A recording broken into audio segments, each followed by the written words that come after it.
کہ مجھے تا قیامت تک کی عمر دیا جائے. کتنی عمر؟ تا قیامت تک کے لیے مجھے زندہ رہنے کا حکم دیا جائے.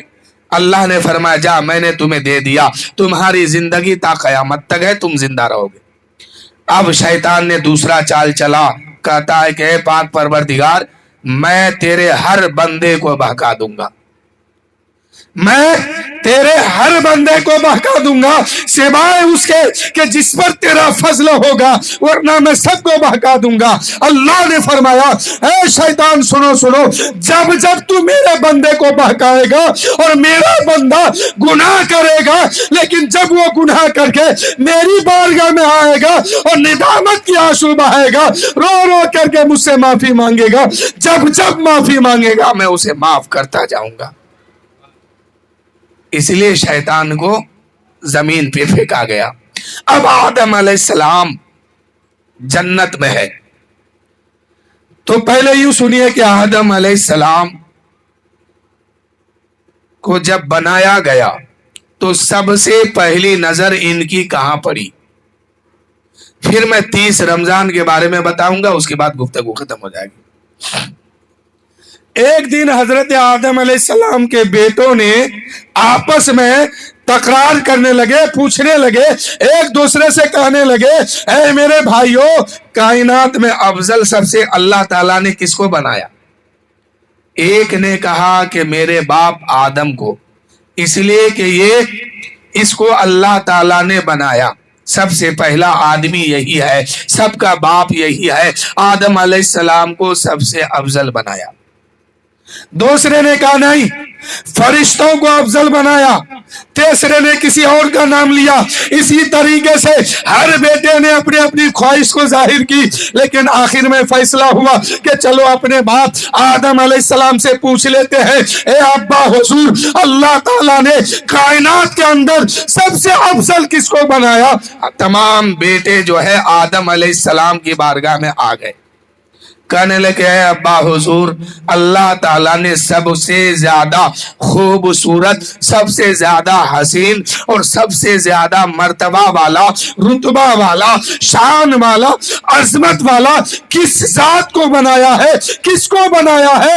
حضرت آدم علیہ السلام نے کہا او میرے بیٹو سنو، جس وقت اللہ تعالیٰ نے مجھے بنایا تھا اور میری آنکھ کھلی تھی تو سب سے پہلے جو میری آنکھ کھلی تھی اور اس وقت میری نظر عرش اعظم کے دیوار پہ جا کے ٹکرائی تھی، عرش اعظم پر میں نے دیکھا تھا، یعنی جنت میں نے دیکھا تھا کہ اس وقت اللہ کے نام کے ساتھ ایک نام جڑا ہوا تھا، لا الہ الا اللہ محمد الرسول اللہ صلی اللہ علیہ وسلم. اس لیے اے میرے بیٹو، اللہ کے نام کے ساتھ جس نام کو میں نے دیکھا تھا وہی شخص سب سے زیادہ عظمت والا اور رفعت والا، شان والا ہے. وہ ذات کون ہے؟ میرے نبی کی ذات.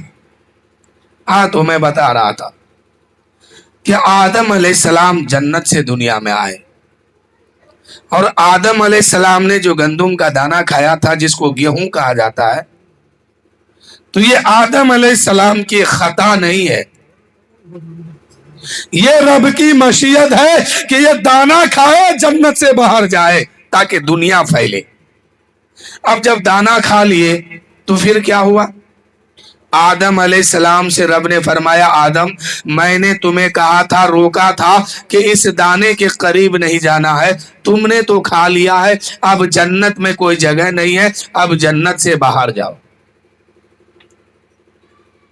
جنت سے جب باہر کیا گیا کہ اب جنت سے دنیا میں جانا ہوگا، آدم علیہ السلام جنت سے دنیا میں آئے تو حضرت آدم علیہ السلام اللہ کے خوف سے کتنا دن روئے؟ 300 سال تک. مارے شرم کے حضرت آدم نے 100 سال تک آسمان کے طرف نہیں دیکھا کہ اس رب کی بات کو میں نہیں مانا، اب میں کیا جواب دوں گا رب کو. اس لیے مارے شرم کے حضرت آدم علیہ السلام نے 100 سال تک آسمان کے طرف نہیں دیکھا.